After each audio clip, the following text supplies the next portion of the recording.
I think the most important thing that brands can do is just actually do the work, just actually really want to connect to the consumers, whether it's online, whether it's brick and mortar, change how you do business. You can't expect the consumers to change their life for you.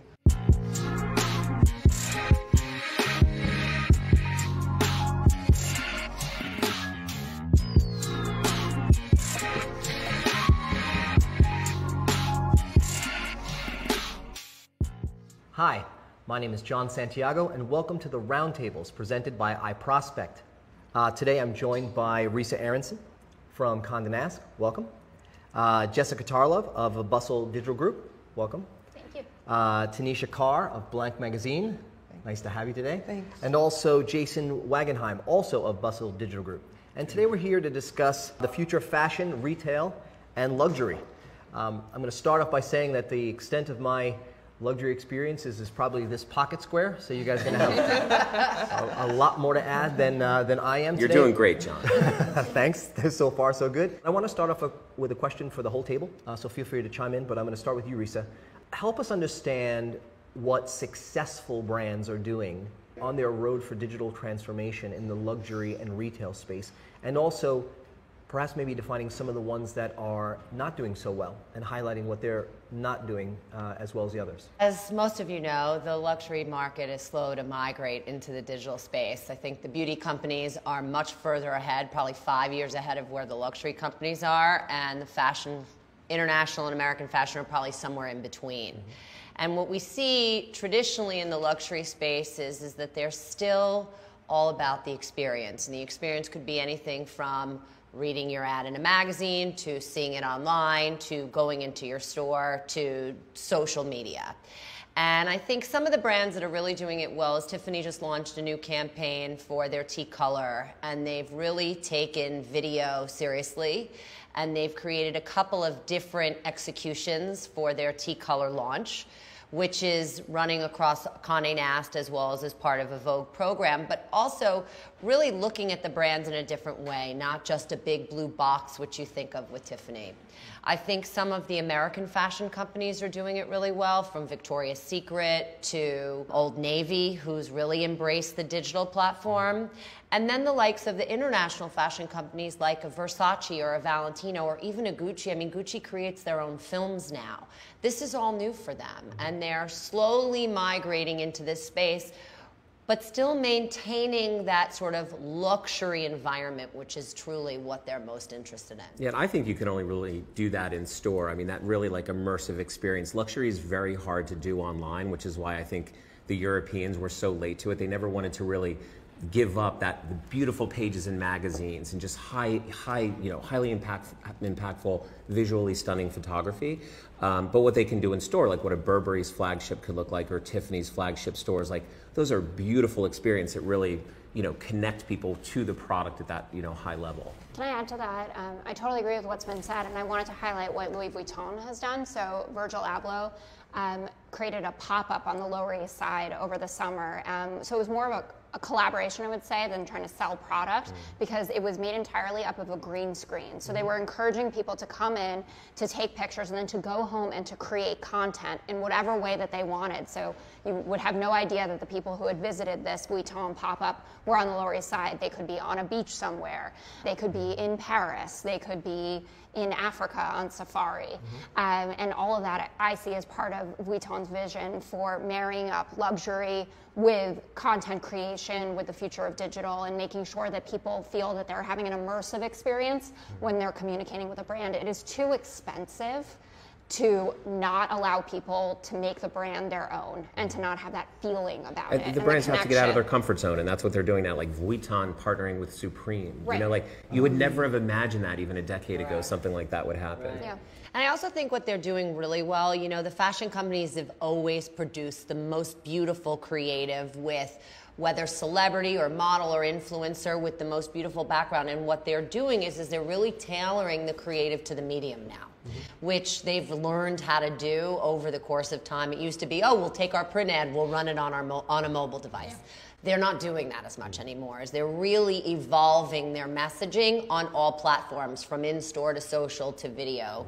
But I think it's about the messaging, right? I think, you know, giving people a sense of community, whether it's online, whether it's in-store. I think that's kind of the most important message that the brands that either are successful or unsuccessful are understanding. That we all want to be a part of tribe, right? We all want to feel like kind of important for us, whether we are, like, whether the brands are in the digital space or in print, that they are representing, you know, community.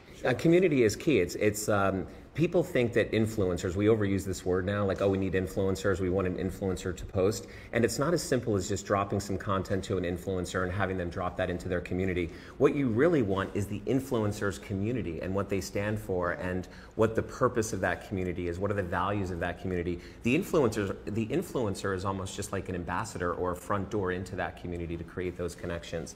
And I think we're starting to realize that more and more. You know, the magazine business, and RISA and I grew up in this business together at CONDÉ NAST, actually. We were, you know, children just 10 years ago. But we still children. We created these influencer monsters. I mean, we used to call them up and they were babysitters who were 17 years old making nail polish videos.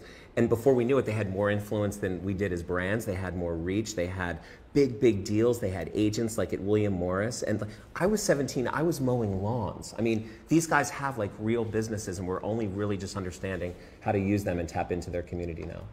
I would add to that it's also important not to forget that the initial story of a company really matters to the conversation that they're having. And in the luxury space, I was looking at some of the numbers from the last year, and Hermes had the most successful year, and guess what? They have the most authentic and real and marketable story as to where they came from. I know a lot of people, I'm a millennial, people are buying their first big purchases, right? Like they're not quite at a Crocodile Kelly bag, but they're thinking, you know, they have the sunglasses, they want an Hermes scarf, and they know that it began as a saddle maker story. And being part of the rich fabric of the Hermes story is something that really resonates with millennials and for Gen Zs at a lower price bracket because of their age. And I think that's a really important story to tell, that, you know, Prada and Gucci is certainly having an unbelievable year. I was thrilled when my mother got me a Gucci dress for my birthday. But it was interesting to see the data that Hermes was out front there, and that is the most recognizable luxury story that's on the market.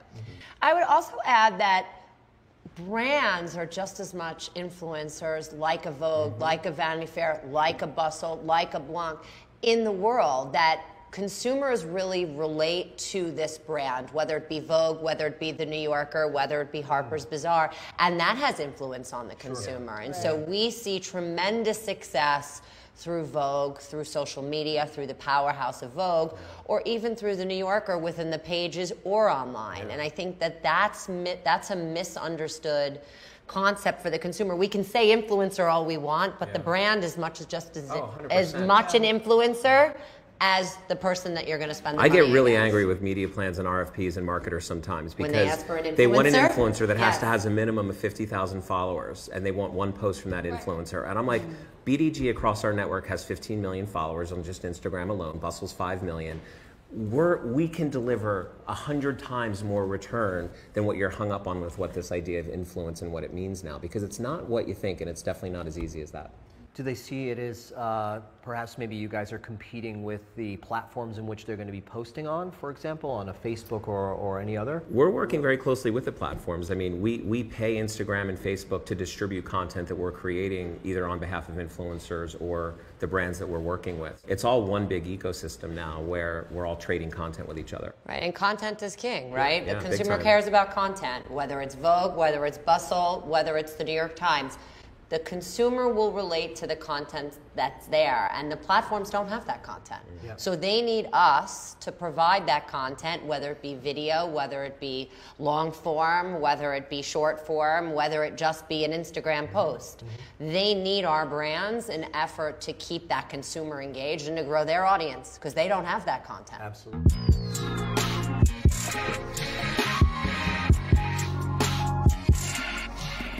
How is the age of convenience impacting the luxury market and luxury and retail market? In what ways has the age of convenience really impacted the way the consumers shop, what their expectations are.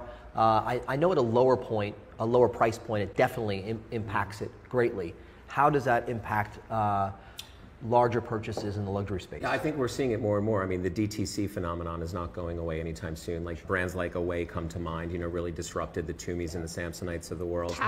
Casper's another one with mattresses. Yeah. I mean, we as marketers and brand, you know, leads at our various, you know, publishing companies are constantly challenged with connecting the dots between the upper and lower funnel. So like the awareness stuff, the brand affinity, brand lift kind of content creation with actually somebody transacting once they see a piece of content. So we're trying really hard to close that gap and do things like social commerce. We try and have, you know, buy opportunities or transactional opportunities on every piece of branded content we create. And we notice, like, when we drop it into the right environment, we see really high returns on ad spend. I think about this actually as not like brick and mortar being destroyed, but that there's a new marriage between digital and brick and mortar. I run the research group at BUSTLE Digital Group. We found that 80% of shoppers are using their mobile phone in a store. So they're still coming to the store, but they're either doing price checks, reviews, having conversations with their friends. A store like Reformation, for instance, you go in and you actually end up buying whatever it is that you tried on iPads throughout there. You see this constantly, someone coming to check you out with an iPad. Your experience and what they want you to Instagram, like at a Glossier or at a Supreme, is now married up with these stores that are just a funscape for young people to come and take their picture, to meet whoever's in there. A lot of these brands have ambassadors that are walking around the stores. They have special guests coming. And Soho, the line outside Supreme is crazy. Yeah. I mean, every single day. Every day. A block long. Or Kith or any of these stores that are doing the big sneaker drops. But does that change the experience though? I'm sorry, go ahead. Yeah, sorry. But you know, there's a lot of noise out there though, right? You know, they all have brand ambassadors, they all have influencers. I think people really care about what real people think about brands. I think people use reviews. I know whenever I do anything, even if it's a Grubhub thing, I am going to look at that restaurant to find out if it's good or not. I care about reviews. In order to kind of capture that, it's like, who is the brand? Why should we care about them? Why do they impact our lives? Why should we purchase from them? Is our friends supporting that brand? Are they doing things that we can get behind? I think social reviews are extremely important to brands. I mean, I don't do anything without checking it first, you know? I also think this idea of personalization, and it could be across any factor, is by far paramount in this space now, right? You can walk into a store, and if you don't have that personal connection with the Burberry, with the Gucci, you're going to walk past it, and you're not going to engage, or you're going to swipe through it as you're going through your social feed. The idea that, you know, there are a lot of young consumers out there that are growing up very differently than we did. And like you said, there's a lot of noise. There's a lot of choices for a customer when they go into any store, whether it's on the Amazon storefront or they walk into a Target. You have a lot of choices. If you don't feel that emotion or that personal connection, why buying it? Yeah.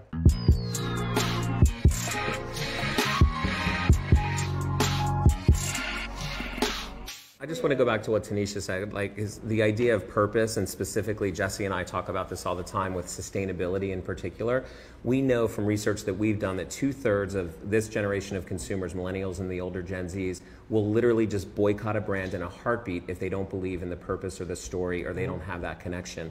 And sustainability in fashion and luxury in particular, we're really seeing as an emerging trend that if you're not getting on that bus, it's like it's already left the station and you can't catch up. H&M with their Conscious collection, or Citizen with their Eco Drive product and not putting batteries in landfills. Like, consumers actually care about that story. I have a 13-year-old and he told me when he was 9 that he wasn't going to take a bath because Dove tests on animals and he's not getting in the bath. And I was like, you're getting in that bath because Dove spends a lot of money with your daddy.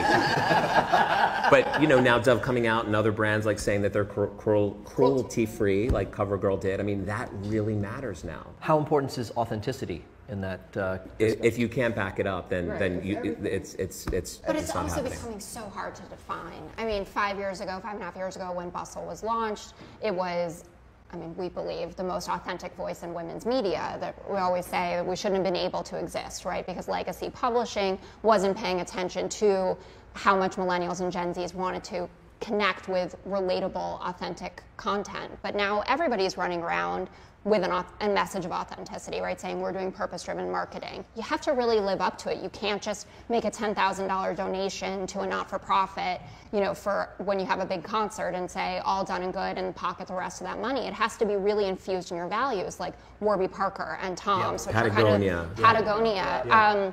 One thing I wanted to add about the conversation that RISA was having in terms of the feeling that people get from a brand and how important it is. We did a study of Zoe report readers. That's kind of our luxury flagship over at Bustle Digital Group, and we found the 2 top brands that they shop for are Gucci and Nike, right? So that the dichotomy of that alone. The dichotomy of that alone was startling, but then you also think about it and you're like, this makes complete sense to me. When you visualize who the Zoe report reader is, first of all, who Rachel Zoe is and what she built her brand on. But just even thinking about the things that these companies have put out there in terms of their values, when you think about the Colin Kaepernick ads and equal pay, justice, the kind of designs that Gucci are putting forward. I remember when I was in college, they did a collection where they had little elephants on bags and accessories because they had donated all of this money to protecting wildlife in Africa. Like, it has been infused in the company's mission for so long, and people can really hold on to that. And I think that just based on the research, if 30% of the millennial and the Gen Z audience represent the luxury spend today, that's going to more than double by the time we hit 2025. So if companies do not adapt to this change and this sort of important nature that the consumer wants, what happens? I mean, right? it's adapt or die. There's no question. And we know lots of brands that aren't around anymore. I was a publisher at Teen Vogue and just watched so many of the teen fashion brands that were so overstored because they just relied on malls for as their source of, you know, revenue. PacSun or even an H&M, they don't need 1,000 stores or 1,200 doors. They need to have a really healthy mix of digital, which, by the way, when we talk about digital, we don't just mean like your stuff running online or on social. It's actually technology, and where are you using technology throughout your marketing mix, whether that's in store with iPads and cell phones or magic mirrors, the way that like a Burberry has it, its flagship. How are you infusing technology and making all of your outlets, all of your channels, you know, be as maximized as possible? Yeah. Does that mean that the retail experience has evolved for the many who've really had these last many years to change with the consumer journey? What do those who perhaps maybe have lagged behind, what do they do today? They're fucked. Shut down. Yeah. You know, look at Macy's. Macy's made You're a very. hopeful guy. You're a hopeful guy. We've been watching it. I mean, all of our business is being disrupted. Whether it's our side of the business on the, the publisher side or the advertising agency side, there's disruption everywhere in the last 10 years, like we've just never felt before. And I love Macy's. 160-year-old major American retail brand that bought a little company called Story and dropped 30 or 40 in-store experiences, like right into the middle of their stores to get people in, taking pictures, Instagramming, using their stores as a canvas for content to broadcast out, what they were doing and what was hot. It's really working for them. Yeah. The Instagram for content is something I want to pick up on because I think that goes to one of the questions I wanted to ask the whole group, which was, I want to give our audience today something they can take away. And so what would you say is a way that brands today can utilize the increased connectivity that consumers have with their brands through all the digital platforms? What could they be doing more of that can help them stand out? So many people are talking about inclusivity and diversity, and sometimes it may come across to me as a little bit of tokenism, but I think the most important thing that brands can do is just actually do the work, just actually really want to connect to the consumers. Whether it's online, whether it's brick and mortar, change how you do business. Mm-hmm. You can't expect the consumers to change their life for you. So just do the work, and I think success will be easier if you do. Jess?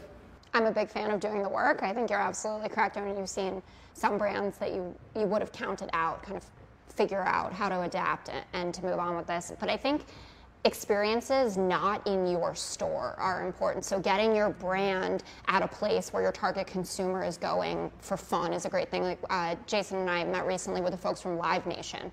I mean, experiential is a huge opportunity for us at Bustle Digital Group. We just had a huge festival last weekend where Lizzo performed called Rule Breakers, for instance, where you're creating a space for your reader to see you come to life.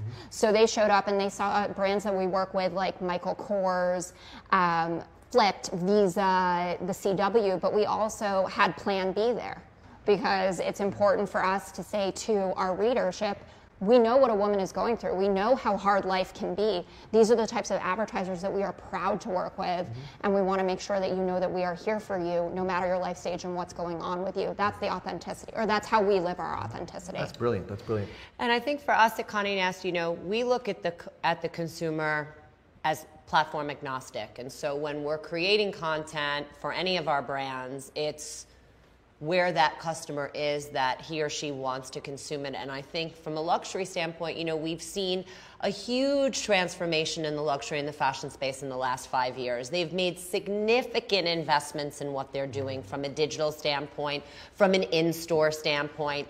And they've really put the customer at the core of everything they do, whether it's the experience both in-store and out of store, so that they feel that connection. And all the research shows that if you have that emotional connection with a brand, it could be Bustle, it could be the Zoe Report, it could be Vogue, it could be the New Yorker, you will continue to come back because it's trusted, it's authentic, and it speaks to them not in a demeaning way as well as inclusivity, but it really speaks to them as that they have the power, right? One of the things that we're seeing a lot is that the consumer's in more control than ever because they have so many things to do, so many messages, so many choices, whether it be online, whether it be walking down the street, whether it just be sitting at this table. We all have choices that we've never had before. And so that becomes where you really do need to focus on that consumer wherever he or she is.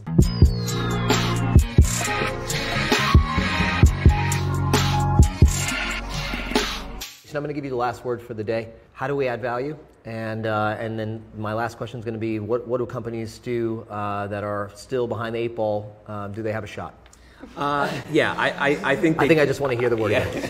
They're fucked, John. I think they do have a shot, but I think that companies, and I put our side of the business in that world too, have to get comfortable being uncomfortable, take risks, break down the silos between the various departments within a big organization, right size the business, get your stores right, and just be hyper aware that things are not going to be the way that they used to be. So fix your businesses sooner than later, and just move forward. Businesses that don't transform die, and that's just, we're seeing this everywhere. So it's transform or die.